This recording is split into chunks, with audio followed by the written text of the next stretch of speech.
Patna university कह लीजिए भूमिहार यादव राजपूत कुर्मी मुसलमानों की लड़ाई का करार। हम ऐसा इसलिए बता रहे, इसलिए समझा रहे हैं क्योंकि पटना यूनिवर्सिटी के हॉस्टल की कहानी अगर आप जानेंगे तो आप कहेंगे कि यह कोई यूनिवर्सिटी नहीं है बल्कि भूमिहारों का गैंग है, मुसलमानों का गैंग है, यादवों का गैंग है, कुर्मियों का गैंग है। मुसलमानों का गैंग मतलब कि कह लीजिए जाति और धर्म के नाम पर गैंग चल रहा है वहाँ पे। अब इसकी चर्चा हम इसलिए कर रहे, इसलिए बता रहे हैं क्योंकि हर्षराज नाम का एक लड़के की एक हत्या हो जाती है। वह बीएम कॉलेज का छात्र होता है, पटना लॉ कॉलेज में उसकी हत्या होती है और मुख्य आरोपी चंदन यादव को पुलिस गिरफ्तार करके ले जाती है। और इसके बाद कह लीजिए सोशल मीडिया से लेकर कह लीजिए पटना यूनिवर्सिटी के आसपास के इलाकों में सड़क तक पूरा का पूरा हंगामा देखता है। अब पटना यूनिवर्सिटी को लेकर शायद 2023 के अक्टूबर में बीबीसी ने एक आर्टिकल छापता है, लिखता है। उस आर्टिकल में यह लिखा होता है, उस पर शीर्षक लिखा होता है कि बिहार के पटना यूनिवर्सिटी में हॉस्टल बने जाति धर्म का अखाड़ा। अब आपको हम बता दें कि यह जो आर्टिकल होता है कितना प्रतिशत ध्रुव सत्य होता है या झूठ होता है। पटना यूनिवर्सिटी के हॉस्टल का नाम सुनकर कह लीजिए क्यों अच्छे लड़के वहाँ पर रहना पसंद करते ही नहीं है। इन तमाम मुद्दों पर हम बातचीत करेंगे, आपको हम समझाएंगे। सबसे बड़ी बात आप समझिएगा जिस पर चर्चा होगी वह यह होगा कि क्या पटना यूनिवर्सिटी के हॉस्टल अब कल पढ़ने वाले छात्रों का हॉस्टल नहीं बल्कि भूमिहारों का, राजपूत का, मुसलमानों का गैंग बन चुका है। आगे बातचीत करने से पहले नमस्कार, मैं हूं कुणाल किशोर, आप देख रहे हैं जी न्यूज 11। अब ये पटना यूनिवर्सिटी वाली पूरी खबर पे, इसकी हॉस्टल वाली पूरी खबर पे आपको हम बता दें। सबसे पहले बात को समझिएगा, अपने आपको सोचिएगा कि जाति और धर्म का पूरा कीड़ा निकाल दीजिएगा और उसको निकाल कर अपने बगल में रख दीजिएगा। अब आपको हम बता दें कि एकदम समान दिमाग से आप सोचिए कि किसी भी यूनिवर्सिटी के अगर किसी एक हॉस्टल में कह लीजिए किसी एक जाति के ही लड़के रहेंगे तो उनके इशारे पर वहाँ पर पूरा कुछ होगा, पूरा कॉलेज चलेगा, उनके एक अघोषित कानून चलेगा। तो उस यूनिवर्सिटी के हॉस्टल के पढ़ाई होगी या भूमिहार यादव कुर्मी कुशवाहा के नाम पर जातियों का अलग अलग गैंग बनेगा। आपको हम बता दें पटना यूनिवर्सिटी की पूरी कहानी है। अब हमने जब बीबीसी का एक आर्टिकल पढ़ा जो 2023 के अक्टूबर का है। अब जिस हर्षराज नाम युवक का लड़के की छात्र नेता की हत्या हुई है और उसके बाद पटना यूनिवर्सिटी के हॉस्टल को लेकर चर्चा चल रही है कि जब हमने बीबीसी का एक आर्टिकल पढ़ा जो अक्टूबर 2023 का है कह लीजिए, तो उस आर्टिकल में कह लीजिए हर्षराज सिंह नाम का एक छात्र के हवाले से लिखा गया है कि अगले 50 साल तक यहाँ भूमिहार ही डोमिनेट करेगा।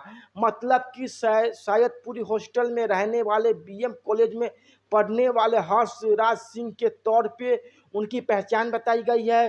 कोई तस्वीर नहीं है तो हमने एकदम श्योर नहीं कह सकते हैं कि 2023 के अक्टूबर में बीबीसी ने उसी हर्षराज से बातचीत की थी। लेकिन हमने वह आर्टिकल पढ़ा तो हमें लगा कि शायद हो ना हो या हो सकता है जिस हर्षराज की आज हम चर्चा कर रहे हैं, जिसका आरोप चंदन यादव पर लगा कि चंदन यादव और उसके साथियों ने हर्षराज को खत्म कर दिया, उसी हर्षराज ने बीबीसी से बातचीत करते हुए ऐसा कहा था। हम शायद सबका प्रयोग कर रहे हैं। अब आगे कहानी सुनिएगा पूरी गौर से पटना के हॉस्टल की। पटना के हॉस्टल की कहानी ऐसी है कि पटेल छात्रावास हो गया, सैदपुर छात्रावास हो गया, जंक्शन छात्रावास हो गया, एकवाल छात्रावास हो गया, ये जो तमाम अलग अलग छात्रावास है, हॉस्टल्स है, इनकी जातियों के नाम पर अलग अलग पहचान है। मसलन सैदपुर हॉस्टल में अगर आपको जाना है तो कल भूमिहार उपमक आपको माननी होगी। अब इसी प्रकार से कह लीजिए इकबाल में चले गए तो इकबाल हॉस्टल में मुसलमानों की हुकूमत माननी होगी। इसी प्रकार से अगर आप कह लीजिए जंक्शन में चले गए, मिंटो हॉस्टल में चले गए तो वहाँ पर यादव जाति, पिछली जाति, इन जातियों के जो छात्र होंगे उनका हुक्म मानना होगा, सब कुछ समझना होगा। पटना यूनिवर्सिटी के हॉस्टल का पूरा जो है समान प्रक्रिया होता है वह कैसे बिगड़ा, आप पूरी खबर को समझिएगा। किसी छात्र को सैदपुर का हॉस्टल दे दिया गया, अलर्ट कर दिया गया, तो वह छात्र अगर भूमिहार नहीं है तो वह उस हॉस्टल को छोड़कर भाग जाएगा।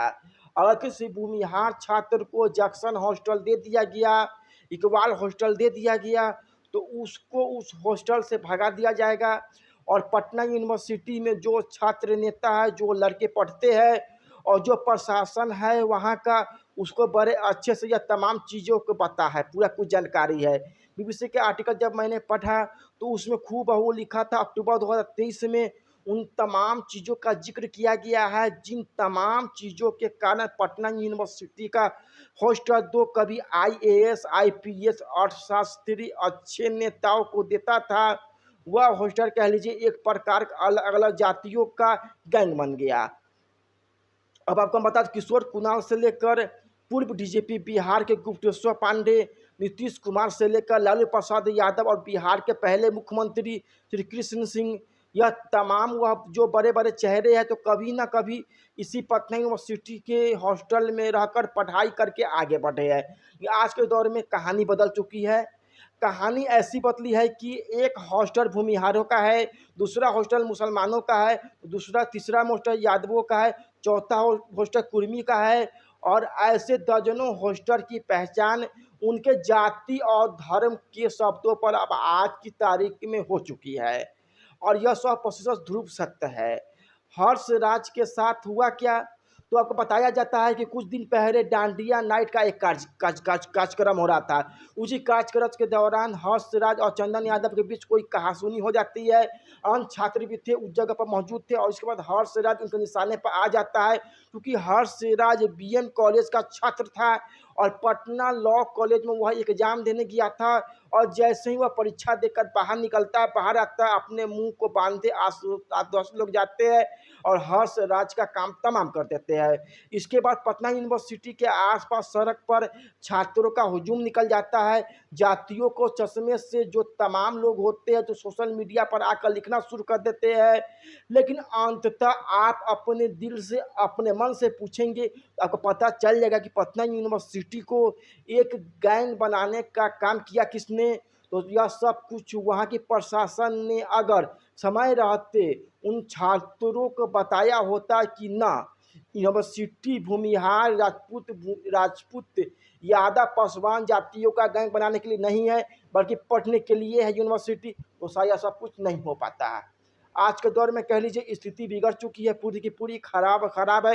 हॉस्टलों को सुधारने में शायद एक लंबा वक्त भी लग सकता है, लेकिन फिलहाल कहा जाए पटना यूनिवर्सिटी के हर्ष राज की बड़ी चर्चा हो रही थी, तो हमने सोचा कि उस कहानी पर भी चर्चा किया जाए, आपको बताई जाए, आपको समझाई जाए और उस कहानी के साथ पटना यूनिवर्सिटी की कहानी बताए जो पटना यूनिवर्सिटी का हॉस्टल का भी अर्थशास्त्री आईएएस आईपीएस नेता था, वह आज के दौर में कैसे अलग अलग जातियों का गैंग बन गया, अड्डा बन गया है और अलग अलग जातियों का रंगदार पैदा कर रहा है।